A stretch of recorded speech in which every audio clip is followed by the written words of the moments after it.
Mr. President. An order, Leader.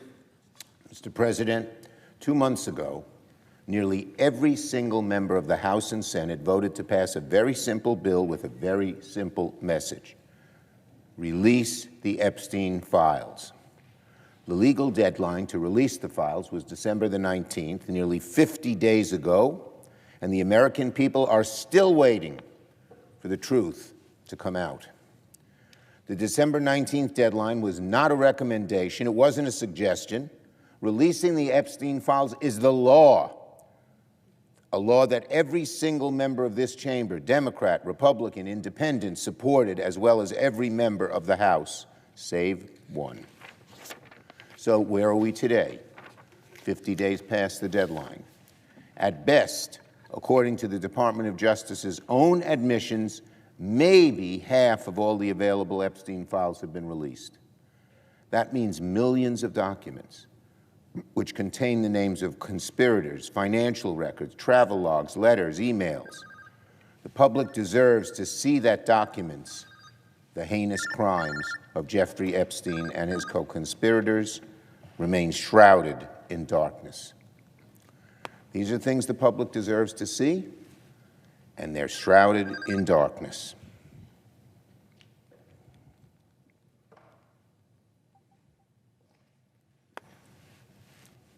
And whatever materials have been released have often been redacted to an absurd degree. Hundreds of pages have been blotted out to the point that it's just a wall of black ink. That's it. A wall of black ink. Look at this. There are hundreds of pages that look just like this. This is not transparency. This is not what the law requires. This is a mockery of the truth and an insult to the survivors. What makes this all the more sickening is that in over 1,000 instances, the Justice Department failed to follow the law and leaked the identities of over 100 victims. But do you know who the Justice Department did seem to protect? Epstein's co-conspirators. You know who else the Justice Department seemed to protect? Donald Trump. What is Pam Bondi trying to hide? Enough is enough. Today I come to the floor to seek unanimous passage of a resolution directing the Senate to sue the Trump administration for violating the Epstein Files Transparency Act.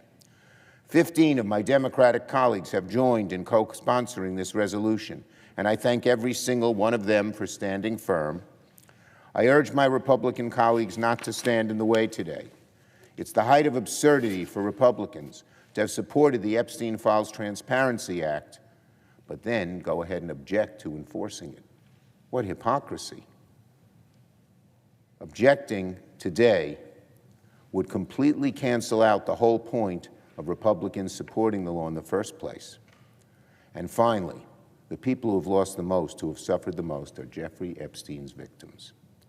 With me, I have a letter from about 20 of the victims explaining how reckless and dangerous it was for DOJ to carelessly release victims' information while going to great lengths to redact the names of co-conspirators.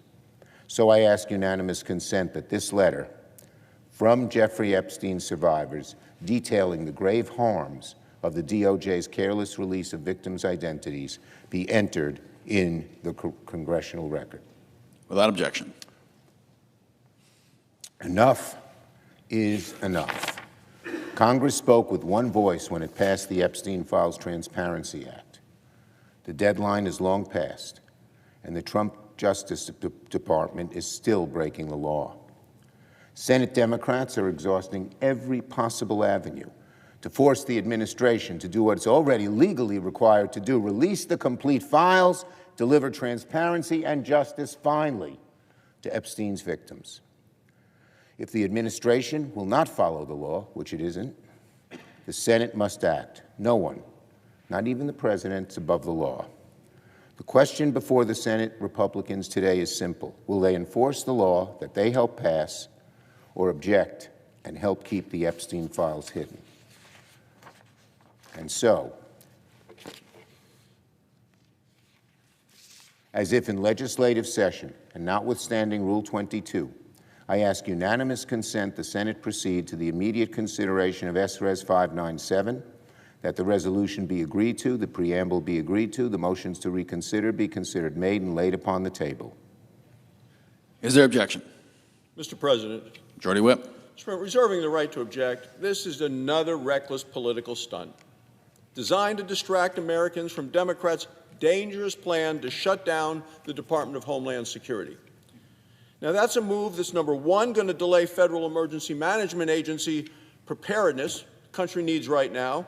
Number two, it's going to disrupt air travel. Number three, it's going to degrade the Coast Guard's ability to interdict deadly drugs. And number four, it's going to make us more vulnerable to cyber attacks. And therefore, Mr. President, I object. Objection is heard.